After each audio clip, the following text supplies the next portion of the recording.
So I'm going to tell you a little bit more about how men and women in the criminal justice system are different, and then make the connection with how those differences matter related to housing. So if we look at victimization and abuse, we see that 57% of women who are in the criminal justice system have a history of sexual or other physical abuse. Now, there's also abuse among men who are in prison or jail, a much lower number, up to 13%. But what's different about men and women is that if boys are sexually abused or otherwise physically abused, it usually happens when they're children, and it stops when they become adolescents. So it's really unusual for it to continue into adulthood. For women who are sexually abused or otherwise physically abused as children, the abuse is repeated and it continues, and it's a pattern that just seems to go on through their lives. So they're dealing with more incidents and a longer history of abuse. Mental illness is really prevalent among men and women in the criminal justice system. We see it's higher among women, about 3/4, more than half in men. And mental illness becomes very relevant to housing, as I'm sure you all know, in support of housing.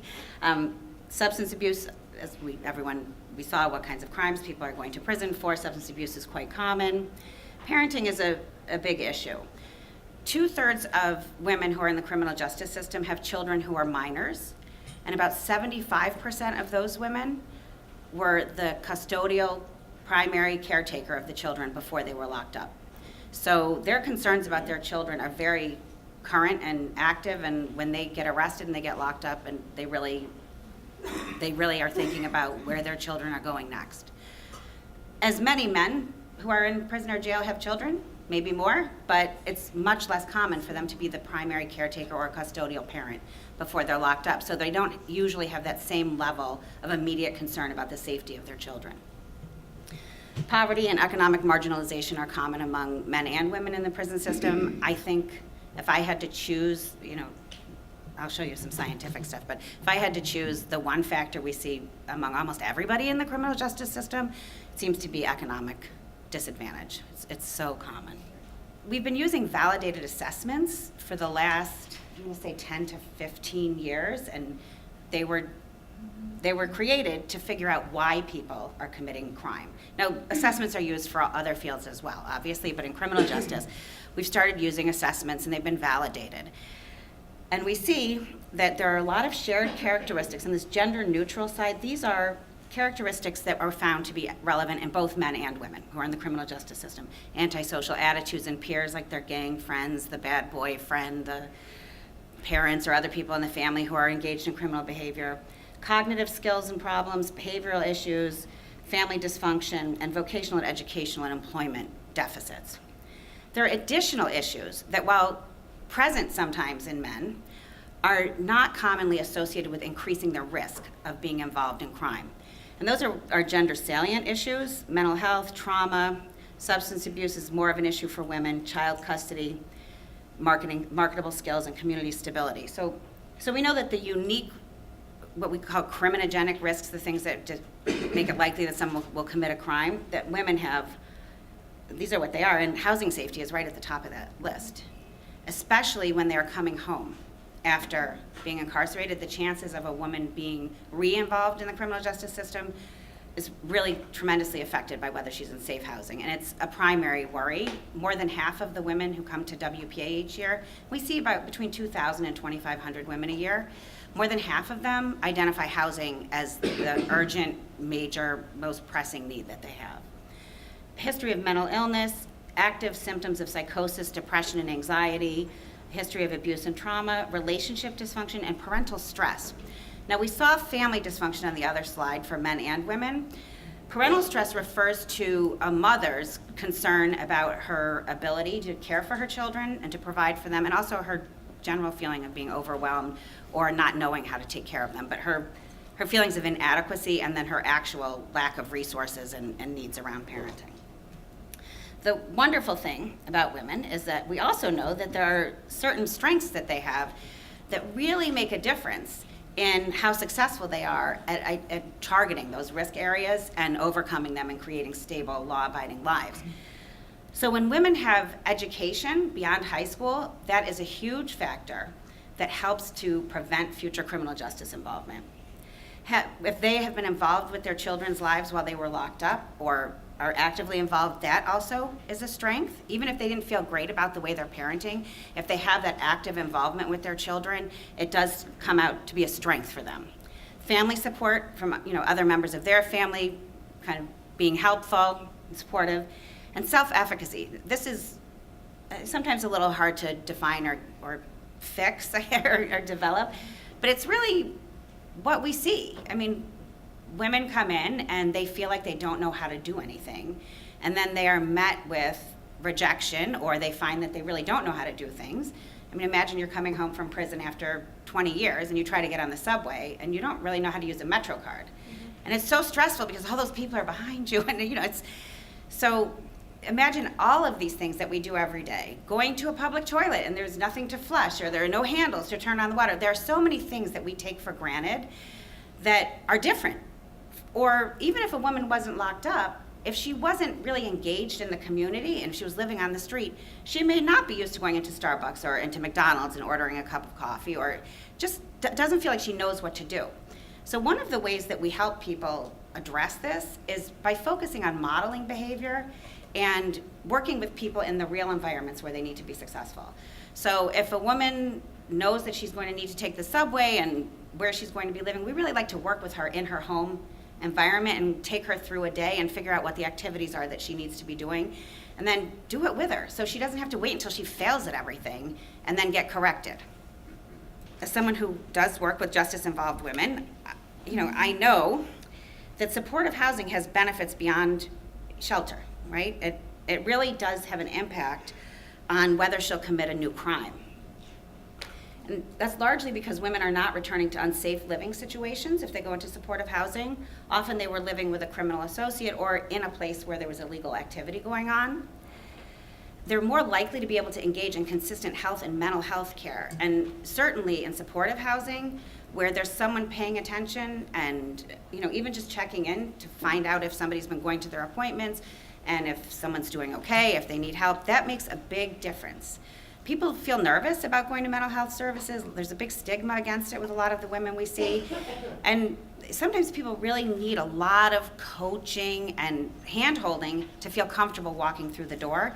And just because they walk through the door the first time doesn't mean they feel totally comfortable the next time. So it's really wonderful if there's somebody who's checking in and paying attention.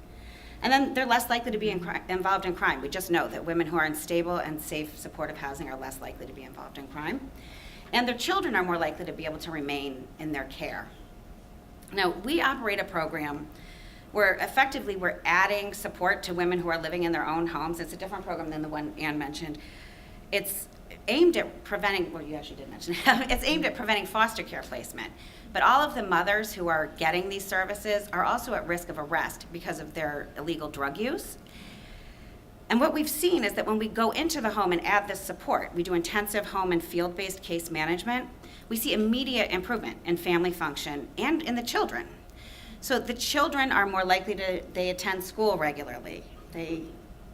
Their attendance improves, their performance improves, mom reduces her drug use and is much more likely to eliminate her drug use entirely. Families become better able to manage their budgets. They just function better as a family when they have someone there coaching them pretty intensively in the home. And they're able to keep their homes then, because they also are all at risk of becoming homeless because they're all poor and they don't necessarily have great landlords and they don't know how to advocate for themselves for the window guards or if the lock is broken and things like that. So we've really found that this program, which isn't, I don't know if it fits the classical definition of supportive housing, but when people are housed, our orientation is try to keep people in their housing so that they don't become homeless. And adding this support seems to make a big difference. And we also know that women who are living in supportive housing, if we're supporting families who have children in housing, we're helping to reduce the stress that they feel as parents. They're developing better parenting skills, they become more likely to use constructive discipline, they become more consistent, and parental stress is another disposing factor for women in crime. So supportive housing obviously we think is a great thing for women who have criminal justice involvement. We have two other programs that are housing that are interesting. And one is Sarah Powell Huntington House that Ann told you about, where women who are homeless and have been separated from their children usually while they were in the criminal justice system, can come to Huntington House without their children. They share an apartment with someone else who's working to reunify, and work on addressing all of their needs, and also work on regaining custody of their children. So the staff there, our operations are funded by the Department of Homeless Services, so we're very focused on helping people, become economically more stable and find a place to live permanently. But our staff is also very focused on supporting the strong development of a child-mother relationship, and doing work with the children, because even if whether they were separated for 2 years or 10 years, it's a different family when they come together, because they've been living in a different place. Sometimes they've been living in several different places. So it's really helping the family get to know each other again and figure out their respective roles.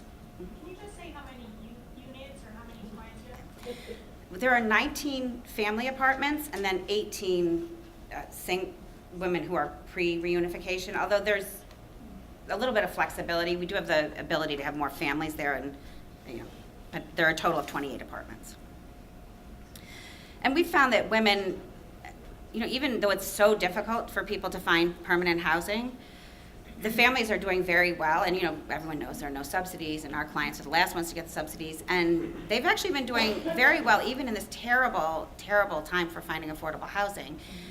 Over time and recently, the families have moved into housing in the community, and for a huge majority of them have managed to keep their housing and have not come back into the homelessness system.